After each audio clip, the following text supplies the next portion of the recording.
In this episode, I drove back up to the northern coast of Honduras to a town called Tela to follow up on the dynamics behind the lack of fishing opportunities. I went back into the community of Tornabé and met up with two fishermen, Marcelino Loriano and Marquín Zapata. Both of them started in the early morning to toss out the nets, and they allowed me to join them while they would wheel them in later that day. They tell me that the conditions for fishing have worsened over time. These communities usually rely on wooden boats that are made from large tree trunks and use makeshift sails to move across the sea. However, Marcelino tells me that the weather extremes and rough sea conditions have made the use of these traditional boats impossible. They now have to rely on fiberglass boats with heavy motors, which many cannot afford. So in this case, these two fishermen are rather working as laborers for those who own this particular fiberglass boat. This means that they are able to use the boat, but have to sell the fish they catch at a heavily reduced price to the owners of the boat, who then sell the fish at the local market in the center of Tela, the closest city to the community. As we left the calm waters of the lagoon, the rough waves of the sea made it evident that without a motor and a heavy boat passing through them, it would be impossible to access the open sea. While we were fishing, they noted that the majority of the fish they catch these days are not the ones that are popular on the market. The fish they catch that bring the highest yield are carnivorous fish, like groupers, barracudas, and the machete fish that they did catch that day. These fish are very popular and especially used in traditional meals of the Garifuna communities. Their population has reduced so massively, they say, that it's very rare to catch one. For these reasons, fishing has not been a very sustainable income source. Marcelino, who had left for the US years earlier and only now returned to retire, is fishing for his own family and does not depend on that money to live. However, Marquín still lives from fishing, but tells me that he is considering moving into a different profession, like becoming a day laborer in the city, because fishing does not yield a livable margin for him and his family. These types of comments regarding the reduction of fishing are extremely common across the northern coast.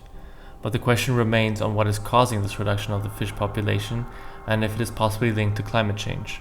Cuando se está dando el efecto de calentamiento global, la temperatura incrementa. Al incrementar la temperatura, los corales no se sienten cómodos. No están muertos, pero sí están enfermos.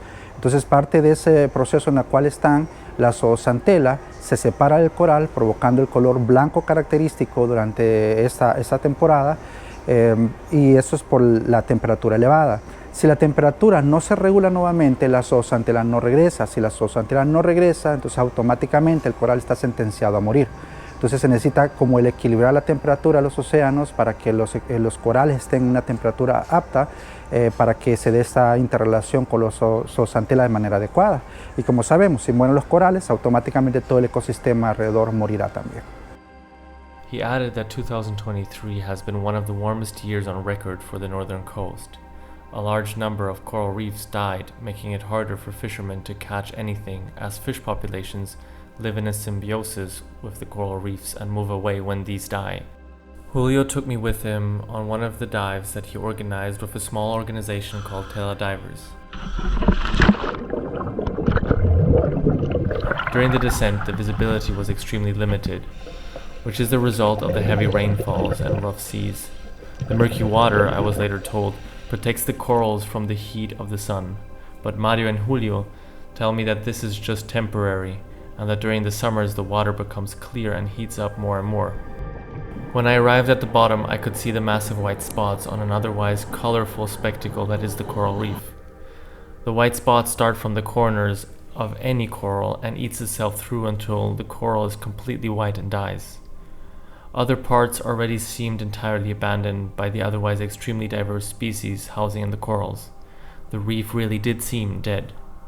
Usually, other reefs I've seen harvest a lot of life and species that also attract carnivores, like barracudas and groupers. But here the reef was turning colorless and lifeless, which explains to a large part why fishermen like Marcelino and Marquín are struggling. The continuous bleaching of corals has not only affected food security in the region, but can also heavily threaten cultures such as the Garifunas, who traditionally depend on fishing.